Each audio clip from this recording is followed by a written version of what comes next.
go. We're all set. We're recording. So, John, welcome back. Thanks a lot. Good to be back again for the. Yeah, we no Jason this week. Jason is off enjoying some vacation time. So, it'll just be the two of us this week, and yeah, All I right. have something interesting. I think for our listeners this week. Absolutely. Yeah. Well, Jason will be missed. I think Yeah. there's not too many episodes without him, so No, there's only a handful. one of the limited edition ones. Yeah, yeah. How much longer are you in California? I'll be here till the end of the month. So just a End of few more July. weeks. Yeah, end of July. Okay. So yeah, it's been a good trip out here. Nice. The summer just kind of started out here. I know it's been Mm-hmm. incredibly hot for a lot of us in the U.S., but Mm-hmm. California kind of had a very late start to it, so starting to heat up a little bit, but not too Nice. bad. And then so heading back to To Thailand Thailand. Yep. beginning of August. Okay, nice. Yeah. So enjoying the non-humidity as much as possible on this Yeah. side of the world. Like when is like the hot and humid summer season in Thailand? So the hottest season is in the springtime around April. That's Okay. typically the hottest month. This time of the year, summer in the U.S., like June to August or so, is like what they call the rainy season Mm-hmm. in Thailand. So it can have it's a strange time. Well, one there's torrential like tropical storms a lot of the time, but the weather always completely fluctuates too, because like right before the rain, it's incredibly humid for a while until you're just almost begging for the rain, and then after it Mm-hmm. rains, you can see a little bit cooler temperatures, which is comfortable, but it's just the back and forth and the chaos that the rains cause sometimes, flooding and things like that. It's it can be a little crazy time. Mm-hmm. So it's nice to have a little bit more calm, predictable stuff going on, Nice. if we can call it that, because everything's Yeah. changing so much too. It was cool the other day. In the evening, I saw the space station fly overhead Oh, neat. from out here, which I never have before. I mean, that's one thing in Asia. One, I think there's a lot of light pollution, and just generally the humidity causes overcast stuff at night a lot. So you don't see as much of the night sky, which I totally miss. So it was super cool. Over the Bay Area, it flew over for about 7 minutes. Actually, it was a direct flyover, which was quite crazy. I never saw it before, so Yeah. I'm not sure if you have.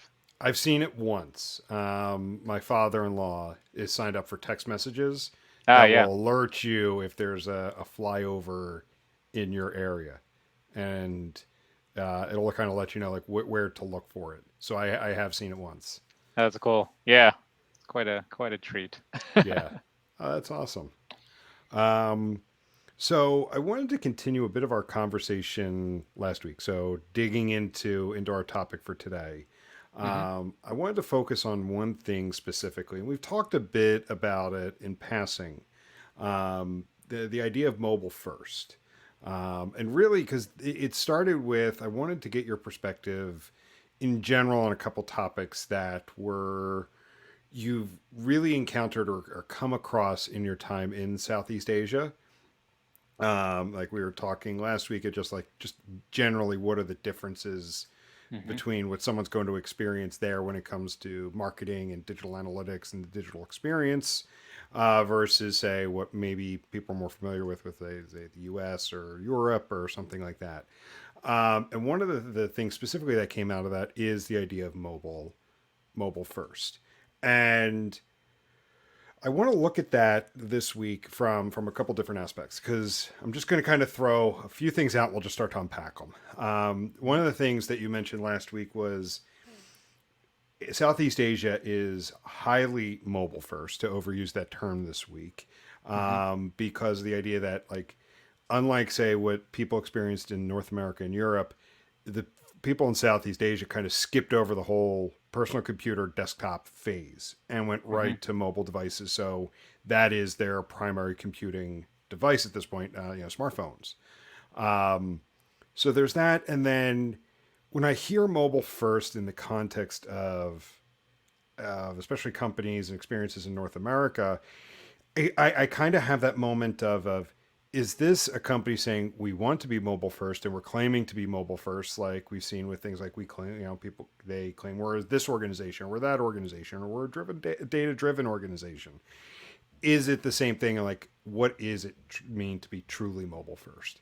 So threw a lot out there. I guess let's start with Hmm. the kind of unpacking the comment you made last week around the people in Southeast Asia kind of jumping right to smartphones and mobile devices.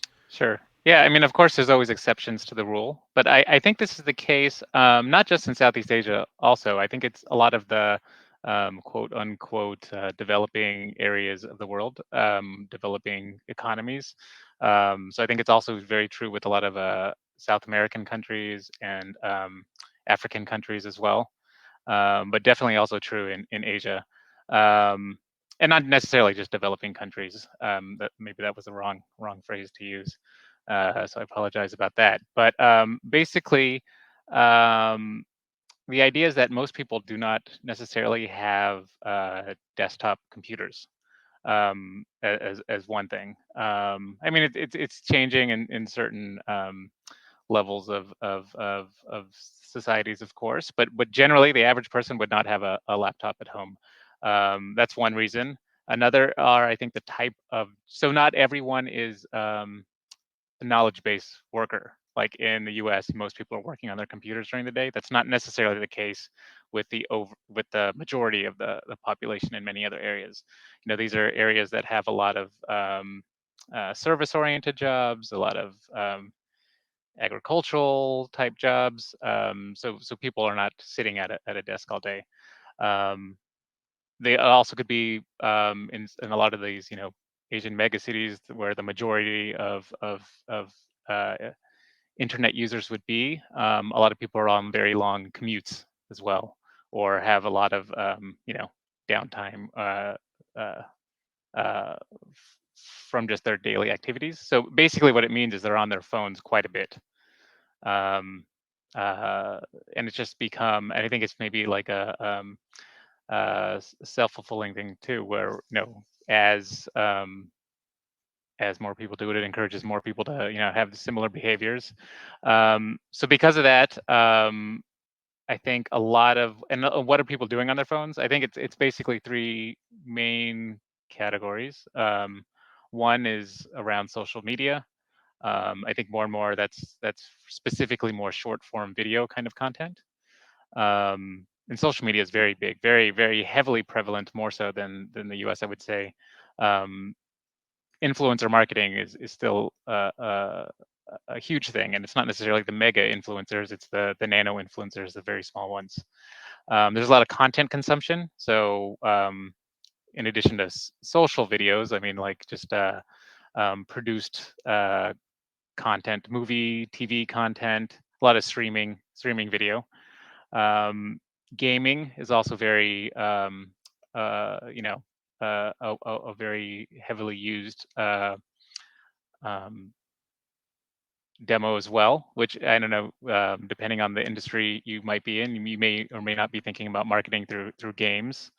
And also, I think kind of related, and probably the overarching thing is all of these different components do lead into to commerce in some way or another as well. So there's a lot of consumption going on, basically, a lot of consumption of all kinds of content.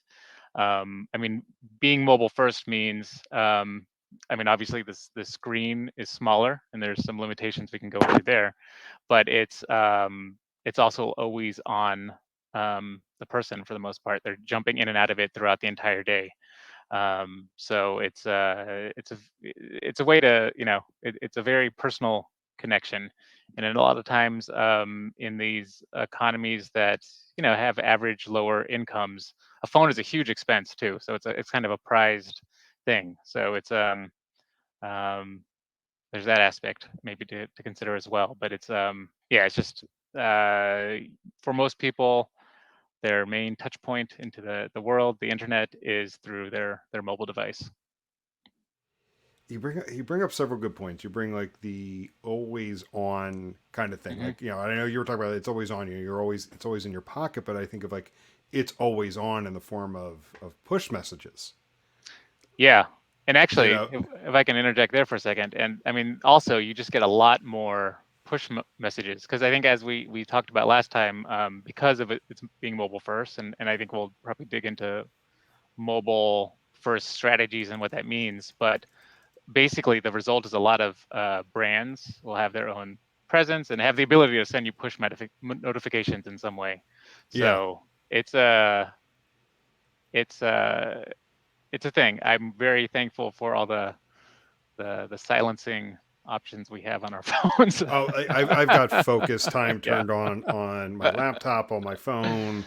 Yeah. Like I've got pretty much everything silenced during the day, with the Yeah. exception of like text messages from my wife. Like Yeah. That's good. that, everything else is pretty much silenced. Um, so I guess let's dig into a bit more of like what it means when a company, or what it should mean when a company says they're mobile first, but then also Hmm. contrast it with what does it mean to not be mobile first? Like let's define both sides of it.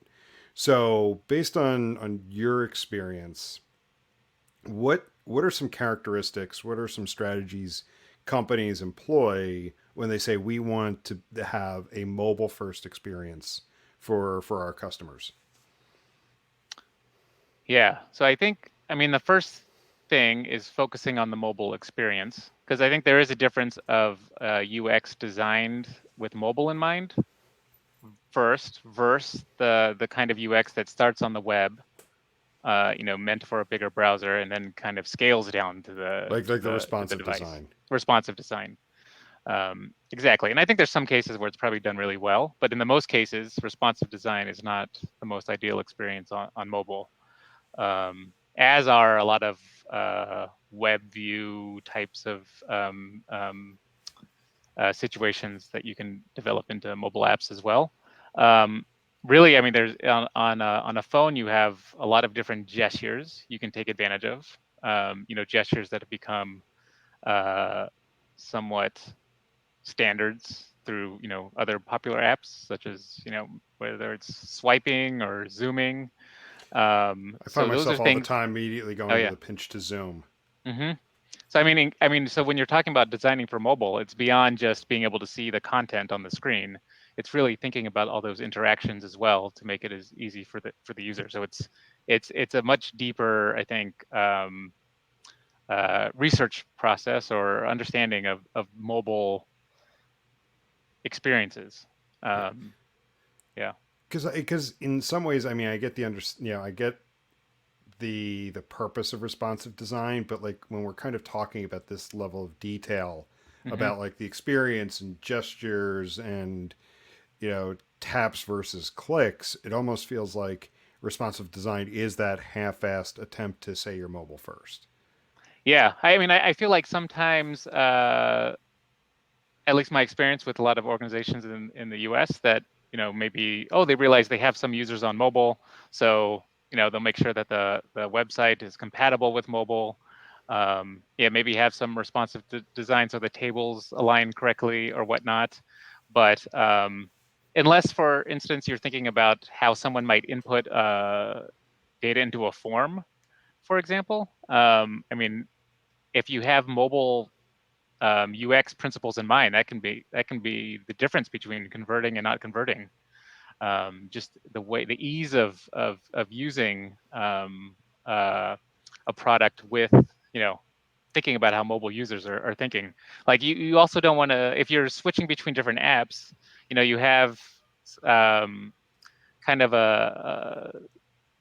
boy, I'm blanking on the right psychological terms, but in your mind, basically, you're used to using gestures in a certain way, and it's basically very uh, you know it's not ideal to be having to switch your mindset between mobile and web um, interaction principles, I guess, within Mm. within a session. Because I think that's the other thing you have to keep in mind about mobile users. I mean, there's people are switching between apps all the time. If someone's actively messaging with their friends, they might be jumping in and out of something else. So I think all those things just have to be thought about. Like it should be easy to, go in and out. If you have a web page that normally times out, that doesn't work so well on mobile either. So there's a lot of different, I think, smaller considerations. You really have to understand the way people use mobile versus desktop type experiences. How yeah, so let's talk about that a little bit more, like in the concept of like native mobile app versus like a mobile site. Mm-hmm. So like a mobile dot site.com or m dot site.com.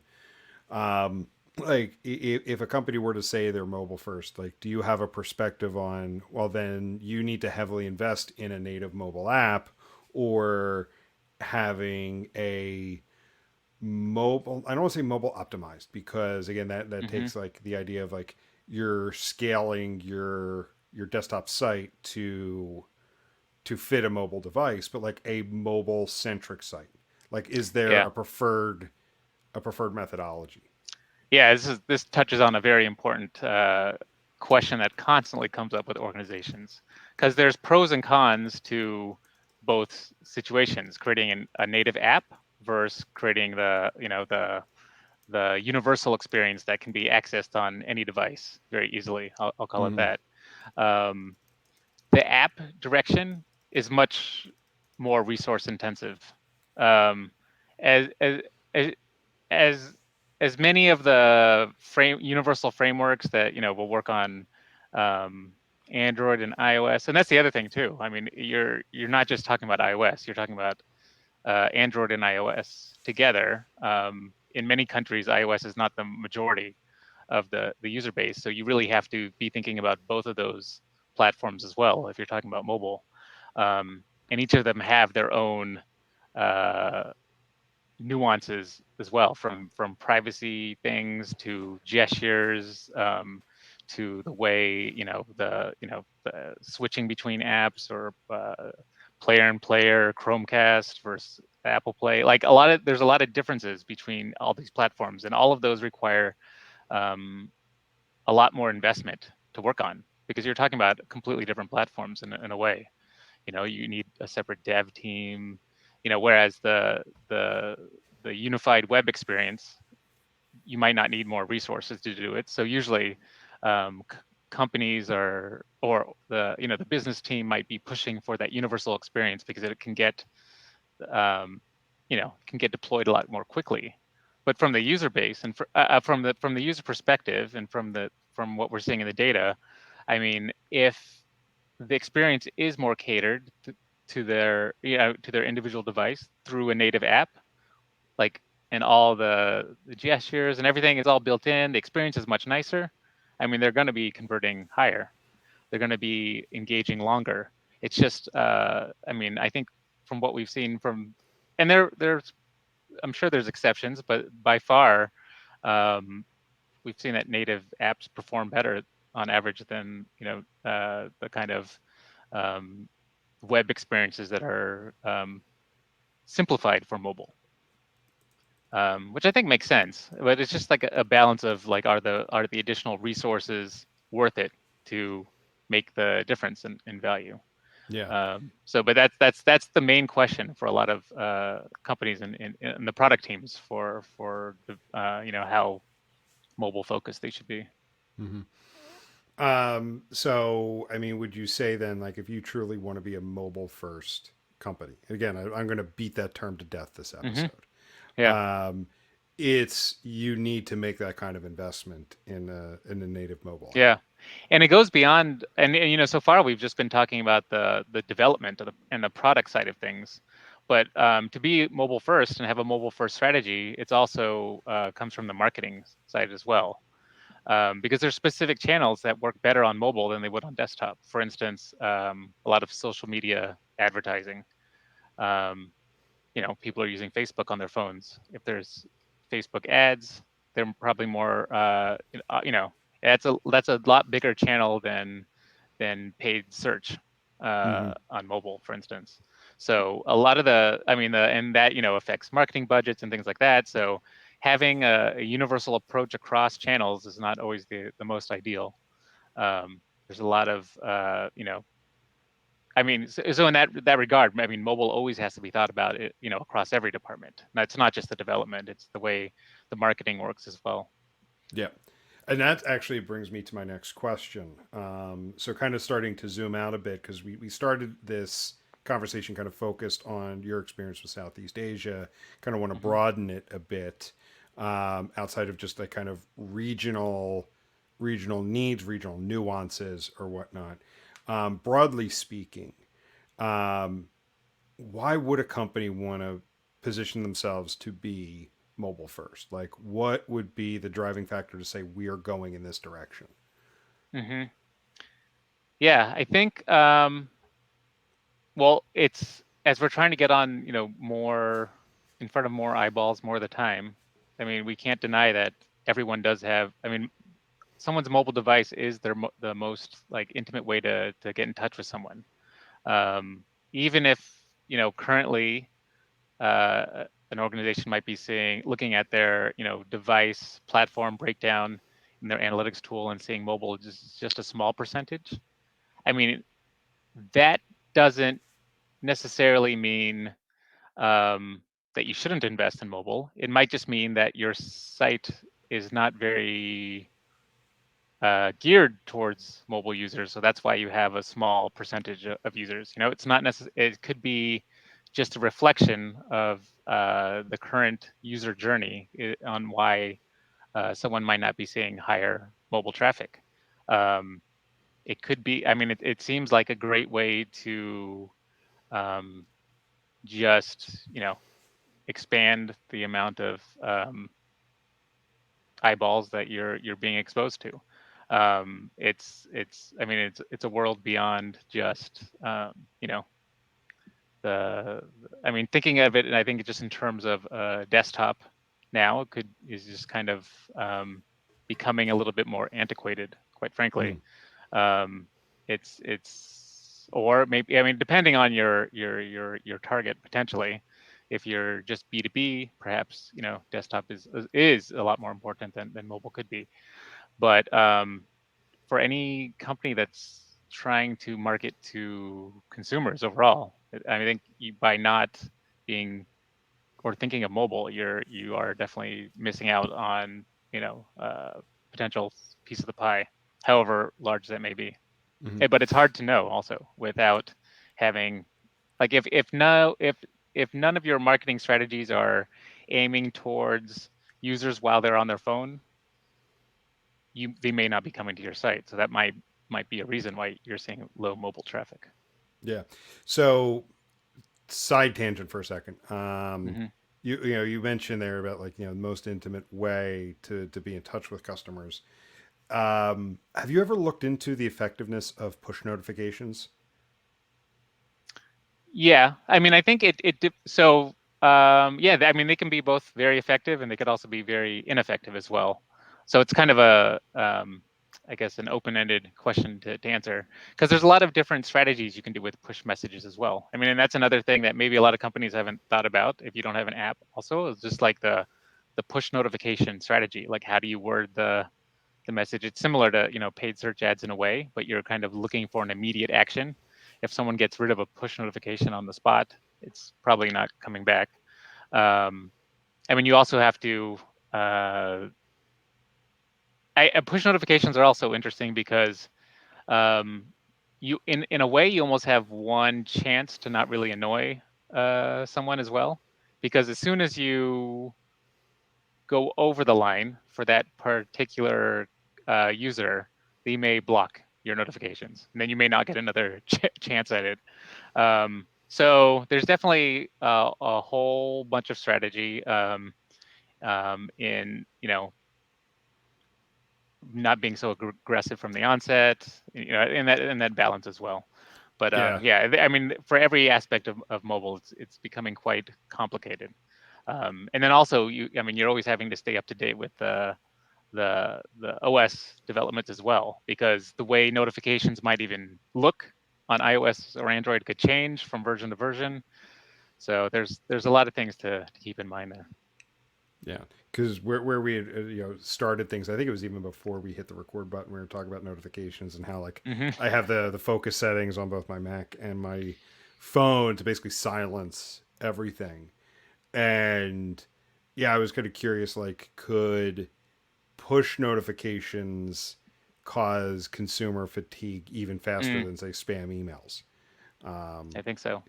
Because you're basically forced the notification instantly. An email, maybe someone spends some part of their day to kind of browse through them, and that has a different kind of strategy potentially. But for a push notification, it could matter. It could, are you interrupting the user in the morning? Are they commuting? Are they at lunch? Like the timing also has a huge impact on how successful it could be. Um, and with a lot of apps, I mean, it's based on some real-time event trigger as well too. Maybe like their TV show is starting, you want to give them a push notification to come back to the app, or or a sale. The other big thing, which we didn't mention yet, which you have the ability to use in mobile and not on desktop, is location in marketing Interesting. strategies.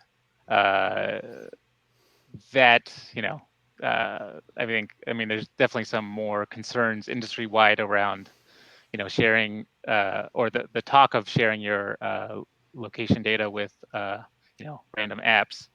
But that conversation is not actually as common in outside the U.S. currently, or potentially Europe. I'm not an expert on that, but in any case, in Asia, they're not talking about that much at all. And location data is pretty heavily used in many marketing strategies as well. Um, it could be used for personalization. It could be used for segmentation.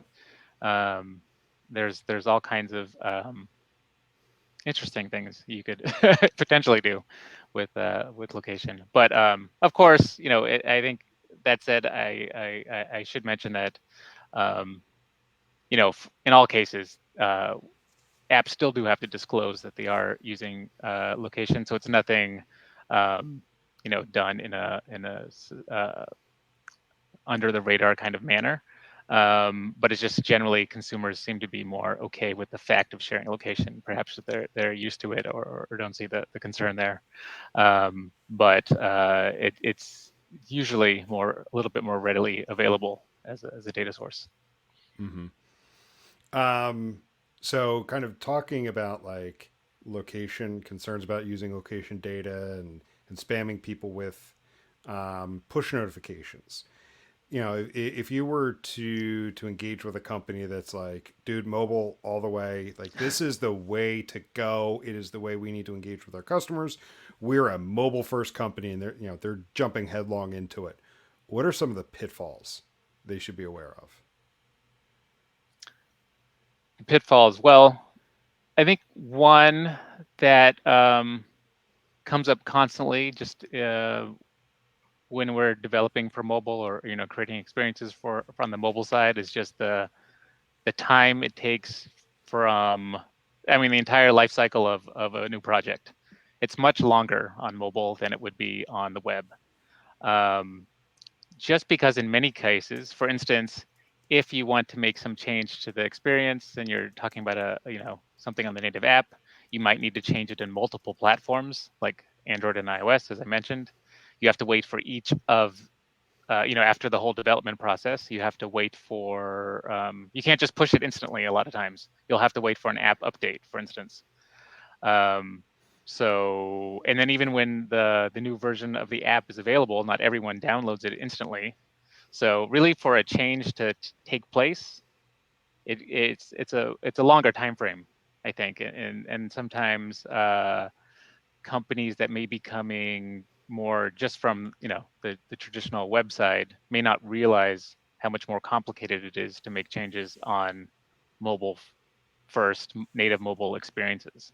There's a lot more things, hoops to jump through. It's not just deploying code on production. It's like you have to do that, and then it has to go through the App Store review process. It has to, there's a lot of steps before it actually gets to the user, and then even then, sometimes people don't update their apps until like a month after the fact. So it's a long time before something fully gets deployed. And I mentioned that I went in detail into that because it's I'm very intimately familiar with that. It comes up quite a bit on just how long things take, and that's another reason a lot of orgs might argue for doing web view type of experiences. That's basically when you're embedding the web page almost like in an iframe, Mm-hmm. the frame of an app. And sometimes that works, and that can work for a lot of, and you can, and I mean, actually the best approach is really a hybrid kind of approach where you have some native experiences, and then for, potentially some content, non-interactive things, you can have those, more served in a way that you could make quick changes if you needed to. Because for instance, if you wanted to change some text on a, on a on a paragraph, you don't want to necessarily have to wait for 2 months before it can go through all that process. So yeah, there's ways you can kind of have a hybrid development, but I think that's one thing to keep in mind. It's just a lot more complicated, I would say. Um, and that's not to mention even, I mean, obviously when we're talking about analytics, it also gets very complicated on apps first, especially when you have native platforms, because in a sense, it's just another, if the events, analytics events are implemented natively, I mean, you have to work with, it's basically working with completely different platforms. So it kind of doubles or triples the work sometimes as well. So yeah, a lot more of that needs to be supported. I think you shouldn't jump into mobile lightly. Like I think to be successful with it, you really have to take it seriously and understand the beast that it can be, but also the huge potential that it could have. So, I have one more question, and then we can kind of start to wrap things up. Kind of, other thoughts maybe that you might have that I haven't asked yet. So we were just to kind of contrast things, like when we Mm-hmm. were saying like what is a mobile first experience, some of the key aspects to it. What would be some of the key aspects of the inverse Mm. of that? Like, if someone says we're mobile first, what should they not do? Hmm. Um, let's see. That's a good question. Actually, I don't know. So if they're mobile first, what should they not do? Um, I think they shouldn't. Um, I mean, I think one thing is you do have to take the first release seriously if you're going to go mobile. So not just Uh, throw something at the wall and see if Not it just throw works. something at the wind. I think, and mainly, I think the other aspect you have to think about, versus websites. So if say you had a bad website release 1 year, and then it eventually got redesigned later. Like no one's still thinking about that old version of the website anymore after a bit of time. Like it kind of resets itself. But in the app world, that's not necessarily the case because of App Store reviews. If you have any bad release or any kind of major bug that comes out, that affects your App Store review rating, which ultimately could have a long impact down the line, because those, if there's a 1-star review, that's going to be there for potentially forever, and it might turn people off. Um, Depending on the app, of course. But uh, I think that's one thing to keep in mind, that like you again, I guess it goes into the what we were just talking about, where it shouldn't be rushed. It should, I mean, you should really consider what you're doing and kind of the longer impact it might have on your brain. Not to scare, but more to add caution to those that want to dive into it. Yeah. I really like how you brought that up because as you were talking, I'm like, yeah, that's right. Like I'm even thinking of like when websites change for the most part, yeah, you kind of remember it for a little bit, but then you quickly get used to the new flow and you completely Mm-hmm. forget the way the site used to be. Even sites you visit daily. But Hmm. like when apps change major features, like Yeah. that has staying power with people. Yeah. Yeah. Some things are a lot trickier on apps in that case, in that manner. Um, yeah, because it's. I mean, and also in some cases, I mean, obviously we've seen, apps that might have pissed off Apple or something, and then they get, banned or or whatnot. But I Yeah. mean, that's a whole other thing. And I mean that brings up another aspect of marketing too that becomes very important with apps is just the app store. There's like an app store version of SEO in a sense. Making sure that you show up on the search rankings within the app store. So that's another aspect to think about too. Like there's a way to optimize keywords in the descriptions and release notes and things like that. So there's a lot of other considerations that could really make or break. Because I mean, actually, if you have an app, you're really focused on, especially being a featured app, being in the top 10 rankings, because that just even boosts things even higher. So there's considerations that, and then also like um, maybe competing with other apps in your space. It's a lot of times it's like a real head-to-head um, competition. I mean, it's almost like you're trying to market your. I mean, you don't really have to do that with the web, I guess. I mean, you're not really actively, or I guess in a way you could be, but it does feel a little bit more um, cutthroat, at least currently with with Yeah. the app environment. Yeah, like I know the store itself could be tough, and then not only are you fighting for search engine rankings, but now it's app store rankings you're fighting for. Yeah, so it's a it's a different It, world out there on yeah, the app side. it's an interesting topic because in many ways, like smartphones, they still feel rather new, but Hmm. they've also been around for 15 years at this point, which in technology that's a long time. But Hmm. like we're still finding new things about mobile, whether it's what customers are expecting as far as the experience, but then also just the development and deployment and marketing of the app. Yeah, yeah, absolutely. And I mean, things like A/B testing too are very different on an app versus web. Sometimes I mean, it's usually a little bit more involved to set up an A/B test for sure, or even what feature. And there's kind of a there's a there's kind of a line you shouldn't cross with A/B testing experiences on mobile as well, because if you go too far, then you could get flagged by one of the app stores because you're kind of deceiving users potentially, or like What is that line? it's a it's a good question. I couldn't quote exactly what's documented, but it's a little bit ambiguous on how much you can get away with. Okay, fair enough. Yeah. Yeah, I would have to look up if there's more specific guidelines now. But I know there's kind of a no-go zone Hmm. with how much you're testing, Yeah, which makes interesting. sense because it could be dangerous too. It could be used mischievous in a bad way to users too. Yeah.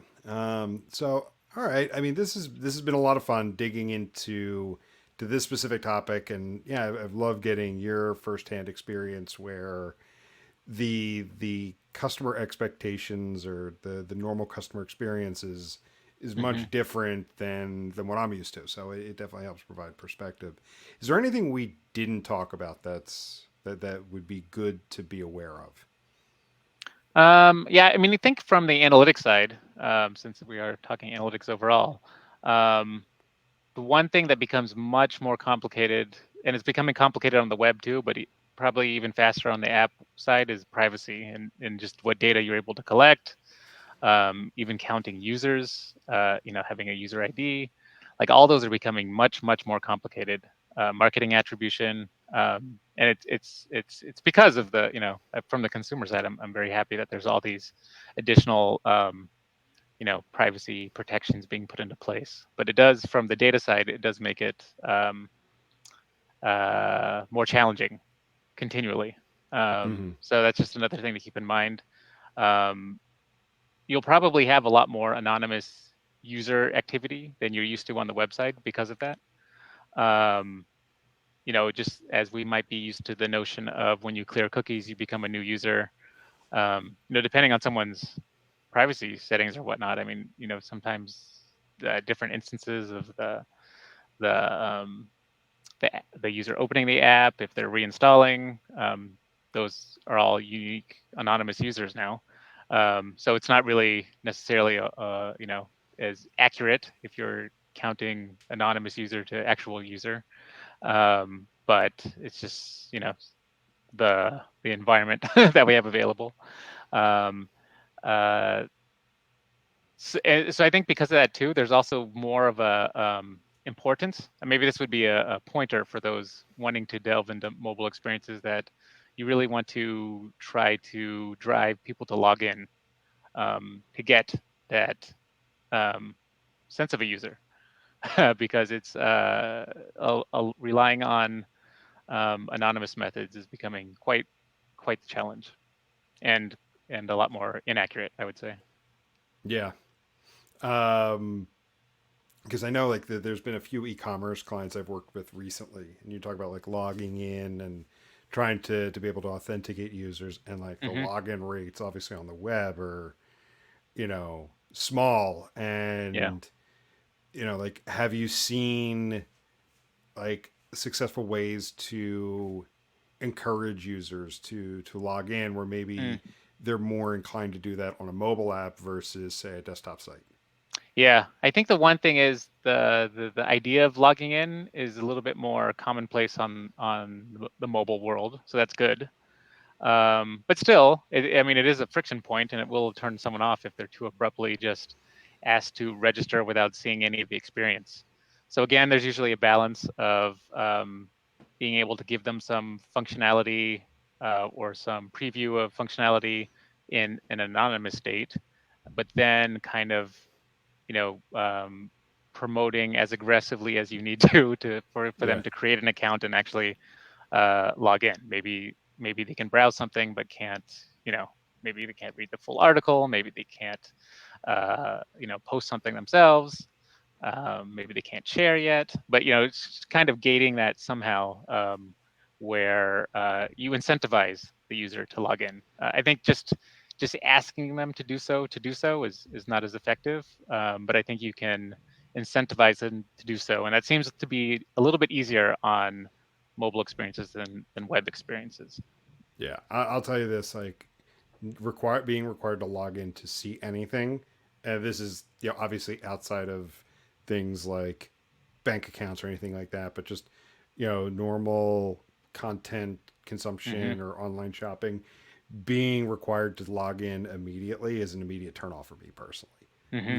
Mobile app or desktop web, either one Yeah. like that. That's an immediate exit for me. Yeah. No, that makes sense. I mean, there could be maybe some additional functionality that's unlocked, like maybe you're able to, um, yeah, see something at first, but not, I don't know, Yeah, comment or share or interact further. Um, or yeah, but yeah, there's definitely a balance.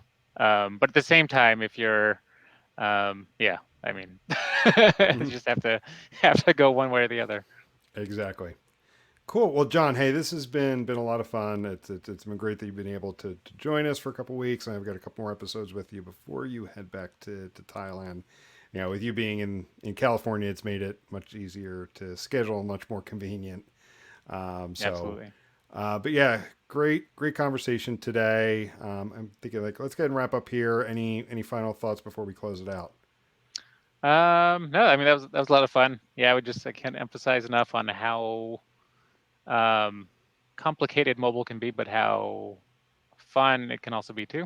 I mean, there's a lot of features you can interact on mobile specifically that are not necessarily available on the web. I mean, as we were talking, closing up, I was thinking about a lot more um, types of things as well. I mean, like when you're talking about a video player, I mean, being able to Chromecast it, or have a Yeah, that's a good. player in player window. I mean, those are Yeah, things that not necessarily as prominent on the web. Yeah, no, that's a good thing. And the big Yeah. takeaway I had from our conversation is with native mobile apps, like you got to get it right the first time. You just can't Hmm. throw something out there and say like let's see what happens, or let's just whip something together. You could do that with a website. You could quickly change. You can quickly fix. Hmm. Mobile apps, like the taste can stay within a customer's mouth for a long time, and yeah, Yeah. several bad reviews on an initial release, that's going to stay with you too. Yeah. So So remember to eat your own dog food before you before yeah, you release the app. yeah, and really take the time to make sure it's done well. Yeah. That's absolutely true. Cool. Well, good stuff, John. Great chat with you. Let's go ahead and Absolutely. wrap up there, and we'll talk to All everyone later. right. Sounds good. Thanks. Alrighty, see ya.